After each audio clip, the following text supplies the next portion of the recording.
My son and his longtime friend planned a baby. Now I'm the villain for asking for a DNA test first. I'm 30, a dad of 5. And my oldest, Ollie, is 15. I became a parent young, married at 18, finished school, learned a trade, and my wife and I built a steady life. We own our home. Ollie's closest friend since age 7 is a girl named Bree. Her family used to live nearby. We knew her parents casually. 18 months ago, Bree's family moved 3 states away for cheaper rent and work. Since then, he has begged us to follow. We told him no. Pulling 4 kids from school and starting over without our skills is not smart. He kept pushing. We kept saying no. At Christmas, her family visited our city and the kids met up. I thought they were always with a group. They had time alone. Bree is pregnant. Ollie knows how pregnancy happens and how to avoid it. He made a choice. Now he wants us to move so he can live with her. I confirmed it with her parents and said no. You're 15. We don't know if the baby is yours. We won't move, and you aren't moving out alone. When the baby is born, we'll do a DNA test, and then we'll figure out parenting. You made a choice. Own your part. He told Bree I wanted a test. Her parents cut me off and called me awful. They say the DNA talk is disgusting. Ollie says I'm keeping him from the love of his life and points to my marriage as proof teen love can work. I'm upset and tired. I worked hard for stability, and now it feels shaky. They say the due date is around September 22nd. There's no talk of ending the pregnancy or adoption. Last night, Ollie admitted it was planned. Bree joked about seeing if it happens, and then they agreed. Her parents use him as a messenger. I heard insults while they fed him lines. They say I should trust Bree because I've known her for years. I do like her, but in the last 18 months, she broke up with him twice for another boy and came back when that ended. That's unstable. Her home is crowded and chaotic. 9 kids and some teens in crisis. I'm not sending my son into that. I want a DNA test. I won't budge. If they won't speak to me,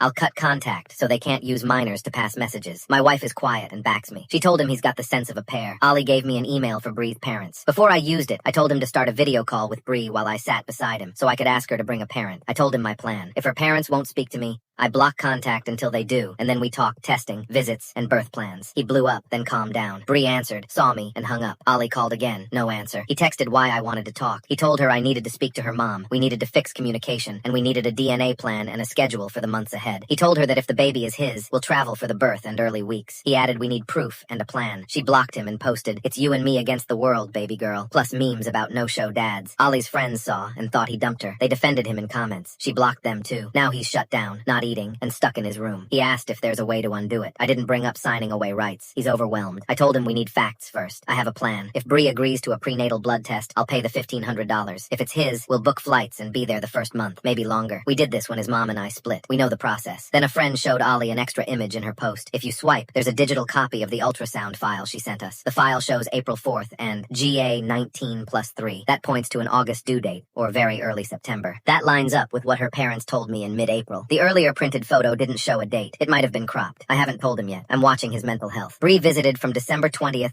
to January 7th. She saw him December 21st and 22nd, and January 4th and 5th. No overnights. Ollie says the only time was January 4th at a birthday hangout. If 19 weeks plus 3 days was April 4th, the numbers don't point to him, unless her dates were way off. I've had 5 kids. The math can be messy, but this looks off. I'm holding the line. Our door is open, but our rules stand. No move. No more whispers through kids. If Bree's parents want to solve this, they speak to me directly. We'll pay for the test, show up for the birth if it's his, and put the plan on paper. Until they agree to testing, I'm blocking contact between households. Ollie nodded, wiped his face, and set his phone down. I hit block, set the phone beside his, and stayed with him while the room went quiet. Now everyone is saying I'm cruel for blocking contact. Am I wrong for it? My brother threw a device at my best friend while she was holding their baby. I'm 15. My brother is 19, and my best friend Mia is 15. They had a baby a few months ago. So now she's not just my friend, she's family. Before they dated, we were close and told each other everything. After they got together, things changed fast. My brother is controlling and jealous. He checks her phone and wants to know where she is all the time. Mia told me she feels stuck to him because of everything she went through with her mom's ex. He hurt her in the past, and my brother helped her feel safe again. She's very religious and thinks first love means forever. But their relationship is a mess. This past Sunday, they argued all day. He wanted to take the baby to show his friends. She said no because the baby is too little. That made him mad. She sat in the recliner and fed the baby, and asked him to bring the medicine the baby uses, the small one that feels like an inhaler. He ignored her at first, then he grabbed it and threw it hard at her while she held the baby. It hit the blanket and made her jump. She looked at him with that scared look I've seen before. He stared back, then walked away. Mia pulled the blanket over herself and the baby and cried. He tried to apologize. She didn't answer. My mom took her home. She hasn't talked to my brother since Sunday. She told me she's tired of being treated badly and won't let anyone mistreat the baby. My brother asked me to convince her to forgive him. I told him no. She used to laugh all the time. Now it's like someone turned down her light. That night I saw a news story about a music artist in trouble. A 15-year-old girl was found in a car registered to him, and people online showed how he was linked to her. It made me think about Mia and my brother. The girl in the story had the same curly hair Mia has. In a video, she avoided eye contact and hid behind the guy while he talked. Mia does that with my brother. My stomach hurt. I couldn't sleep. My brother gets jealous of everyone around Mia. He asks for private details about her past fast so he can be sure he's the only one. When she tries to draw a boundary, he blames her. He once told her to run away with him. Her mom tried to go to the police, but nothing happened. People said it was a mess between families, and Mia doesn't live with her mom now, so it got dropped. My brother scares me too. 3 years ago, we fought over the TV, and he punched me in the chest. I couldn't breathe for a minute. Since then, I avoid him. He's tall and strong. Mia is small. It wouldn't take much for him to hurt her. He told me he and Mia were texting again. He said he was taking her on a date to win her back. Whenever they go on, she talks to me less and stops posting online. This week, she went quiet. When I got home from my dad's, I saw my mom holding the baby. Mia was upstairs in my brother's room. The first time I tried the door, it was locked. Later, it was open and I walked in. They were in a situation that friends shouldn't be in. I left and shut the door. I sent my mom the news story and said it reminded me of someone in our house. She said not to compare. She told me I was making up stories and that he's a grown man who does what he wants. I said she was letting it happen. She said we're all just growing up and I needed to stop. It felt like yelling into a wall. Then Mia texted me. She said, please hear me out. It's not what you think. I told her I wasn't mad, just tired. I said I can't want more for you than you want for yourself. She said they weren't back together. I said she slept in his room. She said she stayed because the baby fell asleep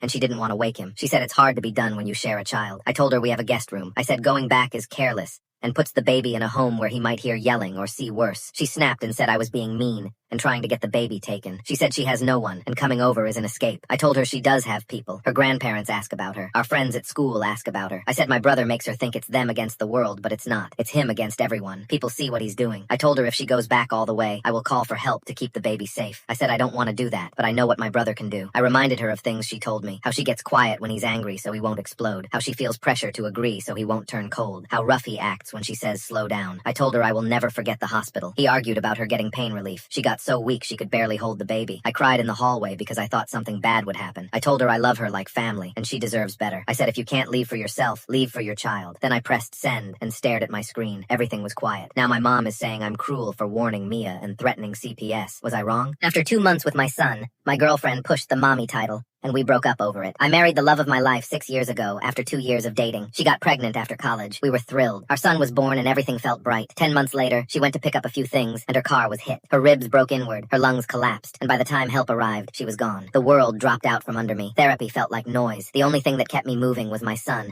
Still a baby, warm and breathing in my arms. I shut down the rest of my life. I stopped going out, stopped answering messages, and built my days around bottles, diapers, naps, and long, slow walks to tire him out. Money wasn't a problem, so I poured my time into being his dad. I was proud of how I handled it, even with the scary nights. He grew, he laughed, and I told him the angel in the photo over the dresser was Mommy. Years passed, and I started to feel stronger. My sister offered to watch him so I could breathe for a few hours. I kept myself in shape because it cleared my head. Slowly, I texted friends back. At first, I said no to dates. I canceled a few because I couldn't go through with them. Later, I tried again and kept it simple. Coffee, short walks, clear limits. I wouldn't bring anyone near my son. I said that every time. Then I met Natalie. She worked in my field, was easy to talk to, and never rushed me. She knew about my loss and didn't poke at the wound. We took a month to even kiss. I told her up front that meeting my son would take time, and she said she understood. We found a rhythm. She sometimes said I spent more time with my boy than with her, but we talked it through. 10 months in, I let her join us at the park. My son was 4. We had a tiny racket and a foam ball. She said hi, and he smiled and went back to the game. It hurt because it reminded me of my wife, but I breathed through it. Natalie learned his routines. She packed snacks and knelt to roll cars with him. When I stepped away, she kept the game going. It felt like progress, so I slowly increased their time together. Daytime at her place,